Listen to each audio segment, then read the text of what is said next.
Hello, அஸ்ஸலாமு அலைக்கும். வலைக்கும் சலாம். நீங்க உங்க பேரு, நீங்க எங்க இருந்து பேசுறீங்க, கொஞ்சம் அறிமுகப்படுத்திக்கிட்டுங்களேன். நான் சவுதி அரேபியா ஜித்தால இருந்து பேசுறேன். ஜித்தால இருந்து. உங்க பேரு? என் பேரு ஜாகிர் ஹுசைன். ஜாகிர் ஹுசைன். ஜாகிர் ஹுசைன் உங்களுக்கு எந்த ஊரு? நன்னிலம் பக்கத்துல வாழ்க்கைங்கிற ஒரு கிராமம். வாழ்க்கை. மாஷா அல்லாஹ். உங்களுக்கு கேள்வி கேளுங்க, பிஜே பக்கத்துல தான் இருக்காரு. ஓகே. நான் மார்க்க சம்பந்தமா தான் கேள்வி கேட்கணுமா இல்ல எதை பத்தி வேணாலும் கேட்கலாமா? என்ன வேணாலும். இல்ல, நான் இப்போ வீட்டுல இப்ப ஓடிட்டு இருக்கிற ப்ரோக்ராம் பாத்துக்கிட்டு தான் இருக்கேன். சரி, அல்ஹம்துலில்லாஹ். அது எனக்கு மனசு கஷ்டம் என்னன்னு சொன்னா, ஒரு கருத்தை நீங்க சொல்றது நல்லா வலியுறுத்தி சொல்லும் போது பொதுவான மக்களை கொஞ்சம் காட்டமான முறையில அவன் இவன் சொல்றது மனசுக்கு கொஞ்சம் கஷ்டமா இருக்கு. சரி, அதை மாத்திக்கணும். அது வருத்தப்படாதீங்க. இதே கேள்வி ஆகிரும். சரி, இல்ல, நீங்க அந்த அவலத்தோட வருத்தத்தோட அவலத்தை சொல்றதே ரொம்ப நல்ல சப்ஜெக்ட் ஆகும். கடுமையா சொல்றது நல்லாதான் இருக்கு. பட் நீங்க இங்க வந்திருக்கிற மாமியார்களே அவங்க அந்த மாதிரி ஒரு வார்த்தையை பேசும்போது மனசுக்கு கொஞ்சம் கஷ்டமா தெரியுது. நல்லெண்ணத்தை கையாளணும் அப்படின்னு சொல்றீங்க நீங்க. அதாவது கருத்துக்கள்லாம் சரியானதுதான், அந்த கருத்துக்களை எடுத்து வைக்கும் போது நல்லெண்ணத்தை கையாளணும் அப்படின்னு நீங்க சொல்றீங்க. ஆமா. நன்னிலம் பகுதி வாழ்க்கை என்ற பகுதியில இருந்து ஜாகிர் ஹுசேன்ங்கிற சகோதரர் ஜித்தாவிலிருந்து கேட்கிறார். அவர் என்ன கேள்வியா கேட்கல, அவர் ஒரு அறிவுரையாக கூட எடுத்துக்கொள்ளலாம். அவர் என்ன சொல்றாருன்னு கேட்டா, நீங்கள் உரை நிகழ்த்தும் பொழுது சில விஷயங்களை அதனுடைய முக்கியத்துவத்தை கருதி, அதனுடைய கடுமையை கருதி, கடுமையான வார்த்தைகளை நீங்க யூஸ் பண்றீங்க. அது மாதிரி யூஸ் பண்ணும் பொழுது அது அவங்கள பாதிக்கிற மாதிரி இருக்குது. அதை மென்மையா சொல்லலாம் தானே, கடுமையான முறையில் எதுக்கு அந்த வார்த்தையை சொல்றீங்க அப்படிங்கிறது அவருடைய கேள்வி. இதுல கடுமையான விஷயத்தை எதுக்கு சொல்றாருன்னு கேட்டா, இந்த வரதட்சணையை பத்தி நம்ம பேசுறோம். அப்ப இது மானங்கட்டவர்களை ஆம்பளையா இருந்தா நீ வாங்குவியான்லாம் கேட்போம். அப்ப இந்த மாதிரியான ஒரு விஷயங்களை மாதிரி தப்புகளை அது எவ்வளவு பெரிய பாரதூரமான தப்பா இருக்குதோ அதுக்கு தகுந்த மாதிரி அந்த கடும் வார்த்தைகளை போடும் பொழுது அது அவர் இது தவிர்க்கலாமே அப்படின்னு சொல்றாரு. ஆனா ஒரு விஷயத்தை நம்ம விளங்கி கொள்ளணும். சில விஷயங்கள் நம்ம ஒரு நபரை பத்தி, ஒரு குறிப்பிட்ட ஒரு ஆளை, ஒரு பர்டிகுலர் அப்துல் காதர், ஒரு இப்ராஹிம் அப்படின்னு ஒரு ஆளை பத்தி பேசும் பொழுது அவன் இவன் சொன்னால் அது அவரை புண்படுத்துதுன்னு அர்த்தம். அப்படி இல்லாம ஒரு மனிதன்கிற முறையில வைத்துக்கொண்டு அப்படி இப்படி ஒருத்தன் செய்யறான், அப்படி ஒருத்தன் செய்யறாங்கிறது இது யாரையும் குறிக்கிறது இல்லை. யாரையும் குறிக்காத ஒரு விஷயத்துல அவன் இவன்ங்கிற மாதிரியான வார்த்தைகள் யூஸ் பண்ணுனா அது யாரையும் புண்படுத்துறதாக நீங்கள் எடுத்துக்கொள்ளக்கூடாது. ஏனட்டா இது எல்லா மொழியிலையும் உள்ளு. சில பகுதிகளில் அது மாதிரியே பேசி வள்ளுவன் சொன்னான், கம்பன் சொன்னான், இப்படி எல்லாம் சில பகுதிகளில் பேசி பழகுன விஷயத்தை நம்ம இன்னைக்கு அப்படித்தான் சொல்லி கொண்டிருக்கிறோம். அதனால ஒரு குறிப்பிட்ட ஒரு ஆள் அப்துல் காதர் ஜிலானியை பத்தி நம்ம பேசுறோம், அவரை பத்தி அவன் வேண்டாம் நம்ம சொல்லுவோம், அப்படி சொல்ல மாட்டோம். நாகூர்ல அடங்கி இருக்கிறவரை பத்தி நம்ம விமர்சனம் பண்ணுவோம். அந்த வழிபாடு தப்புன்னு சொல்லுவோமே தவிர அந்த நபரை பத்தி பேசும் பொழுதெல்லாம் அவன் இவன்லாம் நம்ம சொல்ல மாட்டோம். எதுல சொல்லுவோம்? அல்ல உசுரோடு இருக்கிற ஒரு ஆளை பத்தி பேசும்போது கூட அவன் இவன்லாம் சொல்ல மாட்டோம்.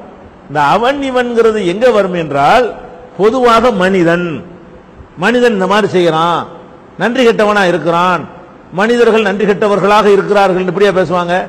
இப்படி பேசினா அதுல ஜீவன் இருக்காது. மனிதன் நன்றி கெட்டவனா இருக்கிறான்னா அதுல ஒரு ஜீவனோட அந்த விஷயம் இருக்கும். அப்படி இல்லாம நன்றி கெட்டவர்களாக அவர்கள் இருக்கிறார்கள் இப்படிலாம் சொன்னோம்னு சொன்னா அதுல ஒரு உயிரோட்டம் போயிரும் என்று நமக்கு படுது மனசுல. அதனால இது எந்த நபரையும் குறிக்கலையே என்கிற வகையிலையும், அந்த செயல் மீது தான் நம்ம கோபத்தை காட்டுறோம், குறிப்பிட்ட நபர் மீது நம்ம காட்டலையே என்கிற அடிப்படையிலையும் இது மாதிரியான வார்த்தைகள் உள்ளத்துல எது மாதிரி நம்ம நினைக்கிறோமோ அது மாதிரியான வார்த்தைகள் நமக்கு விடுகிறது.